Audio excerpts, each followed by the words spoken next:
I love it, and I'm honored to be a part of it.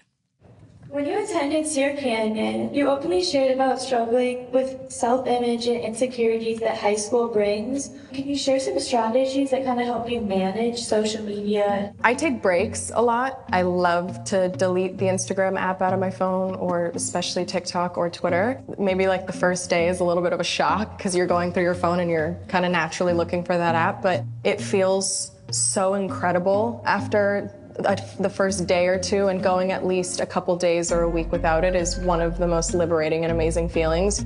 It's actually just so good for your brain to turn it off for a little while and be in the real world and realize that a lot of the things you see on there are just not legit, not real, and that the only things that matter around you are the people around you and your environment. So I think right now for kids in high school, I think with social media especially, we can all fall into like negative patterns on the internet and, see things that we don't really care to see that might bring us down. So I like to just remove myself. So I find it very healthy. I like doing it. Do you think you could share a personal Taking a break from social media? Kendall Jenner is saying that taking a break from social media is helpful.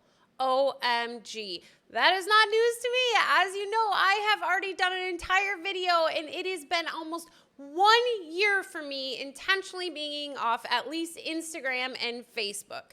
Welcome back to Through the Lens. Today is all things Kardashians, season 5, episode 4, with Kendall and her visit to her old high school and really sharing about mental health and specifically social media. Social media. You guys know I could go on about this forever, but first of all, I want to say Kendall has been very open with her anxiety and her own mental health, and that's why they invited her back. And I think it's so beautiful that one of their questions is about image and how much social media impacts our mental well-being, especially when it has to do with our image. And here we have Kendall Jenner, who is a supermodel, who is very much in an industry that is fully image-driven, and she also suffers from anxiety, but she also has learned that despite her industry being something that is very much in the eye and needing to be in social media, that she needs to take breaks. Well, does she probably have people that run her social media? Yeah, most likely. But I find it interesting that she shares it, finding it helpful to go off it for a short period of time. Literally, when I was watching that show, and I actually made Patrick watch this episode with me, we both chimed in and we were like, or forever. Here I am, you guys. I haven't died yet. I haven't disintegrated. I haven't, literally crawled into a hole in my closet and wondered what life is like. And it's almost been a year from me being off of Instagram and Facebook and just really focusing in on creating videos and just sharing instead of consuming, right? We so often are just consuming other people's lives that we forget about our own life. And Kendall shares that. She's like, it's really about taking those breaks to remember what truly matters, and that is the here and now, being with the people around you.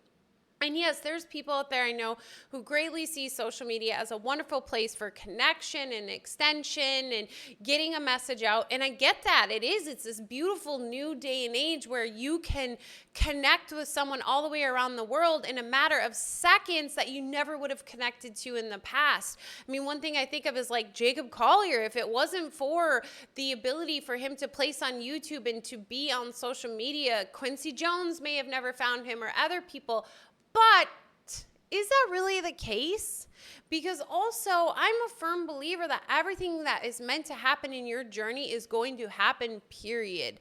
And yes, we often believe that we must be in all of these places in order for us to be successful, for us to not be under a rock, for us to just be legit, be, whatever it may be, like to be alive, I guess. And social media is one of those avenues we think we must be on. And it's become this, like, when you ask someone, hey, are you on social media? And they say no, either you immediately believe they're old if they look like they could be old, or you wonder what the heck is wrong with them. when in fact it used to be the opposite. And what we've really lost here is our ability to just be. I think social media has really placed us in this constant doing, whether it's us actively engaging in social media or doing the things we're constantly seeing on social media. And it's just this distraction from what's really within. And then the layers on top of that with like cancel culture, right? People can cancel you and you can cancel them, which can be received as attack, right? And it can also be projected as an attack onto others. So Kendall sharing that she finds it very healthy to take these breaks. I just wonder, like, when is it ever healthy to be on social media? That's a real question I have. I have struggled with going onto Facebook and going onto Instagram and actually it being a healthy interaction, one that is supporting my remembrance, that is supporting my unwinding journey, versus one that is like continuing to feed the dragon, continuing to feed the hustle culture. And I've even tried like removing friends, right? And like getting down to bare bones. I have a business account on Facebook. I barely ever go on it because Facebook, even though I don't follow, I think 3 people that are very much in alignment with the message I share, Facebook decides they're going to choose who I should be looking at. So that feed still gives me people, even though I'm not following people. And it gives me like random ass stuff. When I went on there one day, it was like all about, Paris Hilton and all these very wealthy, famous people. And it was like, these are people you should want to follow. And immediately it got me into that place of judgment again. So even when you intentionally try to set up your social media so that you aren't intaking, it knows better. That is its purpose, is to keep you stuck, to keep you in this rat race of wanting more. I had a conversation recently with a friend that her and her partner are really living this life of like A Course in Miracles, and that, this is illusion and the things don't matter. It's really about the unwinding in the mind. But they have a teenage daughter who is very much on TikTok and is very much wrapped into needing the latest Lululemon, and her friends are going to the beach, so why aren't they going to the beach? And just all of these need to do. And granted, she's thousands of miles away from her friends right now, embarking on a journey with her parents. She's able to still, in the real time, access what's going on back home or what's going on with people in different countries and see how she is missing out. Really, social media is a bunch of FOMO. And what happens when we have FOMO? It's immediate, that's judgment and comparison, and then it's the lack, right? It really does not support the abundance that you are and the truth that you are. Instead, it does exactly the opposite. And, maybe people can see the light of social media.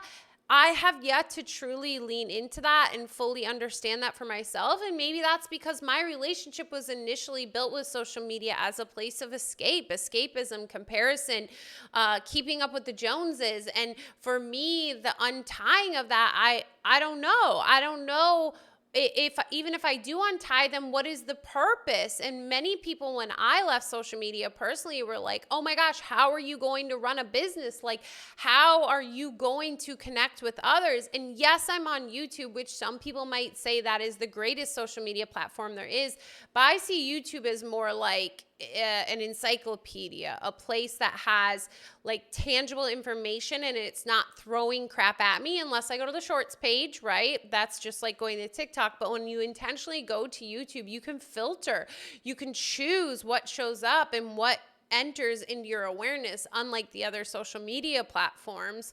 So when you've really stepped away from that, like I did for my business, is the moment that opportunities actually open for me. It's the moment like the real world actually happened. And Kendall refers to that again, like the real world exists outside. The majority of the things you see on social media are not real. Even my thumbnails, right? You guys, like I get to choose the angles I take those pictures from. I get to choose the lighting. I get to choose all these different things.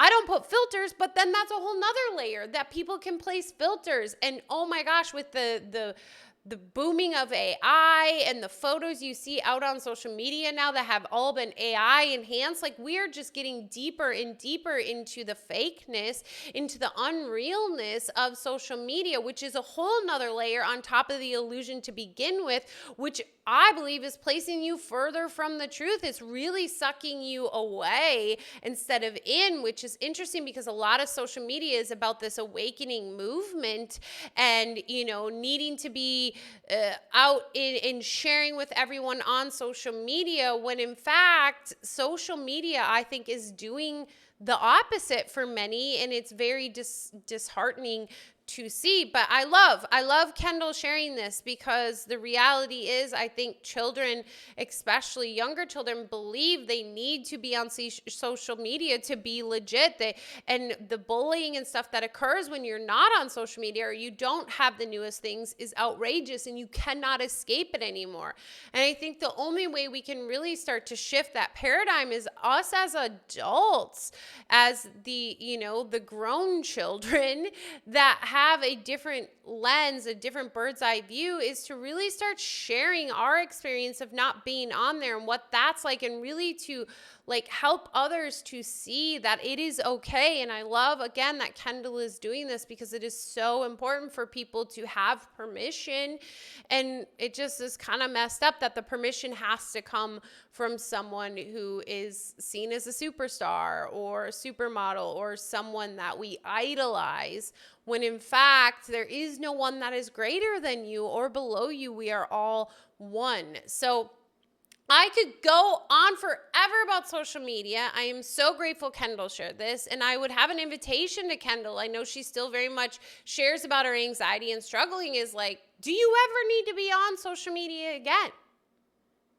Yeah, maybe it's making you money, but what is important to you? Right now in Lighthouse, we're defining what does success mean to us, and our actions will be a result of what our definition of success is. And so often we don't take that moment to look at what is my definition of success, and instead we're living by all these other definitions of success, like society. Like Kendall could say, well, I can't go off because then I won't be a successful, model, and I won't get extra jobs. And my mom says for, marketing stuff, I need to be on social media. That's a box. Are you going to break out of the box? What's more important to you? Your well-being and your unraveling of the mind, or you raveling into the rat race and to what you've been told and what society says ongoing? That's up to you. What is your definition of success? Just like Jacob Collier, he said no to Quincy Jones because his definition of success was reach and making sure, was impact, not reach, and making sure that he followed through with his message and didn't get it diluted by anybody else's agenda.